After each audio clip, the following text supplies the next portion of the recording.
A Corte de Espinhos e Rosas. Capítulo 1. Eu monitorava os limites dos arbustos havia 1 hora, e meu ponto de vantagem na concavidade de um galho de árvore perderá a utilidade. O vento forte soprava montes espessos de neve que varriam minhas pegadas, mas enterravam com elas qualquer sinal de possíveis pedras. A fome tinha me levado mais longe de casa do que eu normalmente ousava. Mas o inverno era uma época difícil. Os animais tinham se retirado, entrado mais profundamente no bosque do que eu poderia segui-los, e a mim restava caçar os desgarrados, um a um, rezando para que durassem até a primavera. Não tinham durado. Passei os dedos dormentes nos olhos, afastando os flocos que agarravam aos cílios. Aqui não havia troncos de árvores sem casca, evidência de passagem de cervos. Eles ainda não tinham seguido em frente. Permaneceriam até que as cascas acabassem, então viajariam para o norte, além do território dos lobos e também para as terras feéricas de Prithian, onde nenhum mortal ousaria pisar, a não ser que tivesse o desejo de morrer. Um calafrio percorreu minha coluna quando pensei nisso e afastei a sensação, me concentrando nos arredores na tarefa à frente. Era tudo o que eu podia fazer, tudo o que tinha conseguido fazer havia anos. Me concentrar em sobreviver a semana, ao dia, à próxima hora. E agora, com a neve, teria sorte se visse qualquer coisa àquela altura, principalmente da minha posição no alto da árvore. Eu mal conseguia ver 4 metros adiante. Contendo um resmungo quando braços e pernas enrijecidos protestaram contra o movimento. Afrouxei o arco antes de descer da árvore. A neve dura estalou sob minhas botas desgastadas e trinquei os dentes. Visibilidade ruim, barulho desnecessário. Eu estava a caminho de mais uma caçada infrutífera. Restavam apenas algumas horas de luz do dia. Se eu não partisse logo, precisaria encontrar o caminho de casa no escuro. E os avisos dos caçadores da aldeia ainda pareciam frescos em minha mente. Lobos gigantes estavam à espreita, e muitos deles. Sem falar dos boatos de um povo estranho avistado na área, alto e sinistro e mortal. Qualquer coisa menos feérico suplicavam os caçadores a nossos deuses. Havia muitos esquecidos, e eu rezava em segredo ao lado deles. Nos 8 anos em que morávamos em nossa aldeia, a 2 dias de viagem da fronteira imortal de Prithian, tínhamos sido poupados de um ataque, embora caixeiros viajantes às vezes contassem histórias de aldeias afastadas da fronteira, reduzida a lascas e ossos e cinzas. Esses relatos, certa vez raros o bastante para serem ignorados pelos anciões da aldeia como boatos, tinham mais recentemente se tornado sussurros constantes em todos os dias de feira. Eu arriscaria muito ao entrar tanto na floresta, mas tínhamos acabado com o pão no dia anterior, e o restante da carne seca no dia anterior àquele. Mesmo assim, eu preferiria passar outra noite com fome ao satisfazer o apetite de um lobo, ou de um feérico. Não que houvesse muito de mim para se banquetearem. Tinha ficado esquálida a essa altura do ano, e podia contar muitas das costelas. Andando mais ágil e silenciosamente que podia entre as árvores, pressionei a mão contra a barriga vazia e dolorida. Sabia qual expressão estaria estampada nos rostos de minhas 2 irmãs quando eu voltasse para o nosso chalé de mãos vazias mais uma vez. Depois de alguns minutos de busca cuidadosa, eu me agachei em um aglomerado de arbustos espinhados cobertos de neve. Em meio aos espinhos, tinha uma vista relativamente decente de uma clareira e do pequeno riacho que fluía por ela. Alguns buracos no gelo sugeriam que ainda era frequentemente usado. Com sorte, alguma coisa passaria. Com sorte. Suspirei pelo nariz, enterrando a ponta do arco no chão, e apoiei a testa contra a curva tosca da madeira. Não duraríamos mais uma semana sem comida. E famílias demais já haviam começado a implorar para que eu confiasse na caridade do povo mais rico da aldeia. Testemunhara em primeira mão até que ponto exatamente ia a tal caridade. Eu me posicionei mais confortavelmente e acalmei a respiração, fazendo esforço para ouvir a floresta por cima do vento. A neve caía e caía, dançando e rodopiando, como um nevoeiro faiscante.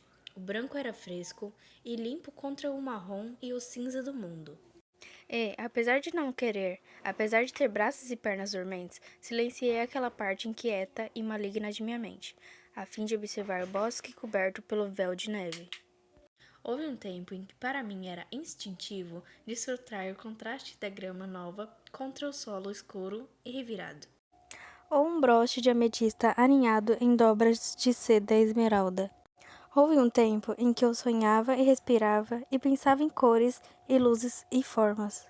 Às vezes eu até mesmo me permitia sonhar com o dia em que minhas irmãs estariam casadas e seríamos apenas papai e eu, com a comida suficiente para todos, dinheiro bastante para comprar tinta e o tempo bastante para colocar aquelas cores e formas em papel, ou tela, ou nas paredes do chalé.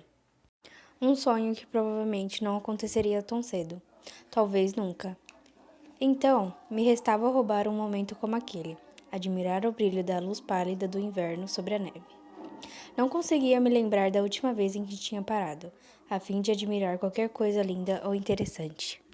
Horas de ócio, em um celeiro decrépito com Isaac Halley, não contavam. Aquelas horas eram vorazes e vazias, e às vezes cruéis, mas nunca lindas. O vento uivante se transformou em um suspiro baixo. A neve passou a cair preguiçosamente, em punhados grandes e gorduchos, que se acumulavam em cada fresta e protuberância das árvores. Hipnotizante, a beleza letal e suave da neve.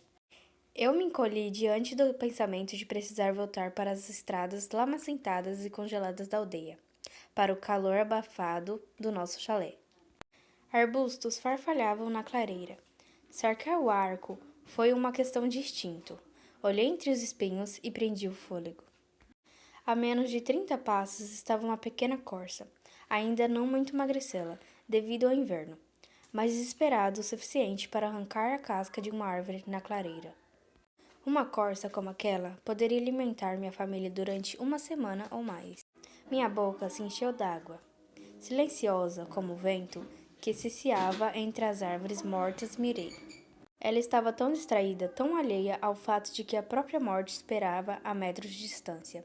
A corça continuou rasgando tiras de casca, mastigando devagar. Eu poderia secar metade da carne, e nós poderíamos imediatamente comer o restante, ensopados, tortas. A pele poderia ser vendida, ou talvez transformada em roupa para uma de nós. Eu precisava de botas novas, mas Elaine precisava de um manto novo, e Nesda queria qualquer coisa que fosse de outra pessoa. Meus dedos tremiam. Tanta comida. Que salvação. Inspirei para me acalmar, verificando a mira mais uma vez. Mas havia um par de olhos dourados brilhando nos arbustos adjacentes. A floresta ficou em silêncio. O vento morreu, até a neve parou. Nós mortais não tínhamos mais deuses para quem rezar, mas, se eu soubesse seus nomes perdidos, teria rezado. Era enorme, do tamanho de um pônei. Minha boca secou. Um dos imensos lobos sobre os quais eu fora avisada. Jamais tinha visto um tão grande, e mesmo assim, ele permanecia despercebido pela corça. Se era de Pritcham, se era de alguma forma feérico, então virar comida era a menor das minhas preocupações. Se ele era feérico, eu já deveria estar correndo. Mas, talvez fosse um favor ao mundo, à minha aldeia e a mim mesmo, matá-lo enquanto eu estava oculta. Atravessar uma flecha em seu olho não seria um problema. Mas, apesar do tamanho, ele parecia um lobo. Se movia como um lobo. Animal. Assegurei a mim mesma. Apenas um animal. Eu tinha uma faca de caça e 3 flechas. As 2 primeiras eram comuns, simples e eficientes, mas que provavelmente não seriam mais que uma picada de abelha para um lobo daquele tamanho. Mas a terceira flecha, a mais longa e mais pesada, eu comprara de um caixeiro viajante, durante um verão em que tínhamos cobre suficiente para alguns luxos. Uma flecha entalhada de freixo, armada com uma ponta de ferro. Todos sabiam que os feéricos odiavam ferro, mas era a madeira de freixo que fazia com que a magia curadora e imortal falhasse por algum tempo suficiente para que um humano lhes desse um golpe mortal. Pelo menos era o que diziam os boatos. A única prova que tínhamos de eficácia do freixo era a raridade da madeira. Eu estudara desenhos das árvores, mas nunca vira uma com os meus olhos. Não depois que os grãos feéricos as tinham queimado, há muito tempo. Então restavam poucas, a maioria pequena e retorcida, e escondida pela nobreza em bosques murados. Passei semanas depois da compra debatendo se aquele pedaço excessivamente caro de madeira tinha sido um desperdício de dinheiro. E durante 3 anos a flecha de freixo ficará guardada, inutilizada, na aljava. Agora eu rapidamente a sacava, contendo os movimentos ao mínimo eficientemente. Qualquer coisa para evitar que aquele lobo monstruoso olhasse em minha direção. A longa flecha era pesado bastante para causar dano. Poderia matar o lobo se mirasse direto. Se eu abatesse o lobo, a corça fugiria. Se eu abatesse a corça, o lobo iria atrás do meu pescoço ou da carcaça e destruiria quantidades preciosas de pele e gordura. Meu peito ficou tão apertado que doeu. E, naquele momento, percebi que na minha vida se reduzia a uma pergunta: o lobo estava sozinho? Segurei o arco e puxei ainda mais a corda. Eu era boa de tiro, mas jamais enfrentara um lobo. Achei que isso me tornava sortuda, até mesmo abençoada. Mas agora, não sabia onde acertar, ou com que velocidade eles se moviam. Não quando só tinha uma flecha de freixo.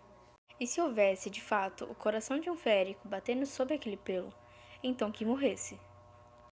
Que morresse depois de tudo que aquele povo fizera conosco. Eu não correria o risco de que ele espreitasse nossa aldeia mais tarde, atrás de massacrar e aleijar e atormentar. Que morresse ali e naquele momento. Eu ficaria feliz em acabar com ele. O lobo se esgueirou mais para perto, e um galho se partiu sob uma das patas. Cada uma maior que minha mão. A corça ficou rígida. Ela olhou para os 2 lados, os ouvidos se esticando na direção do céu cinzento. Com o lobo abaixado a favor do vento, a corça não podia vê-lo nem sentir seu cheiro. A cabeça do lobo pendeu, e o enorme corpo prateado do animal, tão perfeitamente camuflado na neve e nas sombras, se equilibrou sobre as ancas. A corça ainda olhava na direção errada. Desviei minha atenção da corça para o lobo e então de volta. Pelo menos ele estava sozinho. Pelo menos nisso eu fora poupada. Mas, se o lobo assustasse a corça, só me restaria um lobo imenso e faminto. Possivelmente um feérico, procurando pela segunda melhor refeição. E se ele a matasse? Se eu calculasse errado, minha vida não seria a única a ser perdida. Mas minha vida havia sido reduzida a nada além de riscos nos últimos 8 anos em que eu caçava no bosque. E então fazia a escolha certa na maioria das vezes. O lobo disparou dos arbustos em um lampejo de cinza, branco e preto. As presas amarelas reluzindo. Era ainda mais colossal exposto, uma maravilha de músculos, velocidade e força bruta. A corça não tinha chance. Disparei a flecha de freixo no lobo antes que ele destruísse mais a caça. A flecha encontrou o alvo em um dos flancos do lobo, e podia jurar que o próprio chão estremeceu. O lobo uivou de dor, soltando o pescoço da corça conforme o próprio sangue espirrou na neve, reluzente como rubi. O lobo se voltou para mim, aqueles olhos amarelos, arregalados, os pelos do pescoço arrepiados. Seu grunhido baixo ressoou num buraco vazio de meu estômago, quando fiquei de pé. A neve se revirando ao meu redor, com outra flecha preparada. Mas o lobo apenas me olhou, a mandíbula manchada de sangue, minha flecha de freixo despontando banal de seu flanco. A neve recomeçou a cair. O lobo olhou, e com um tipo de atenção e de surpresa que me fizeram disparar a segunda flecha. Só por precaução, para o caso de aquela inteligência ser do tipo imortal malicioso. Ele não tentou desviar da flecha, quando ela perfurou facilmente o olho amarelo e arregalado. Cor e escuridão giraram, como um redemoinho em minha mente, misturando-se à neve. O lobo desabou no chão. Suas patas estremeciam e um gemido baixo cortou o vento. Impossível! Ele deveria estar morto, não morrendo. A flecha atravessou o olho do lobo, quase até a ponta de penas de ganso. Mas lobo feérico não importava. Não com aquela flecha de freixo enterrado no flanco. Mesmo assim, minhas mãos tremeram quando afastei a neve do caminho e me aproximei dele, ainda mantendo uma boa distância. Sangue jorrava dos ferimentos que eu causara, manchando a neve de carmesim. O lobo batia com a pata no chão, a respiração já mais lenta. Será que sentiu muita dor? Ou o choro era mais uma tentativa de afastar a morte? Eu não tinha certeza se queria saber. A neve girou ao nosso redor. Encarei o lobo até que aquele manto de carvão, obsidiana e marfim parasse de se elevar e descer. Lobo. Definitivamente apenas um lobo, apesar de seu tamanho.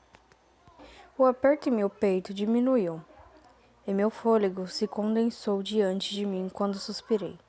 Pelo menos a flecha de freixo tinha se provado letal, independentemente de quem e o que ela batesse. Uma avaliação rápida da corça indicou que eu só podia carregar um animal, e mesmo isso seria difícil.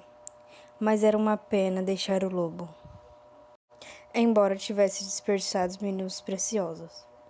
Minutos durante os quais qualquer predador poderia sentir o cheiro do sangue fresco. Tirei a pele do lobo e limpei as flechas o melhor que pude. Pelo menos aqueceu minhas mãos. Enrosquei o lado sangrento da pele sobre o ferimento mortal da corça, antes de jogá-la por cima do ombro. Nosso chalé ficava a alguns quilômetros dali, e eu não precisava de um rastro de sangue atraindo todos os animais com presas e garras diretamente até mim. Gruindo devido ao peso, peguei as pernas da corça e dei uma última olhada para a carcaça fumegante do lobo. O olho dourado que lhe restava encarava o céu, agora carregado de neve, e por um momento desejei ter a capacidade de sentir remorso pela coisa morta. Mas aquilo era a floresta, e era inverno.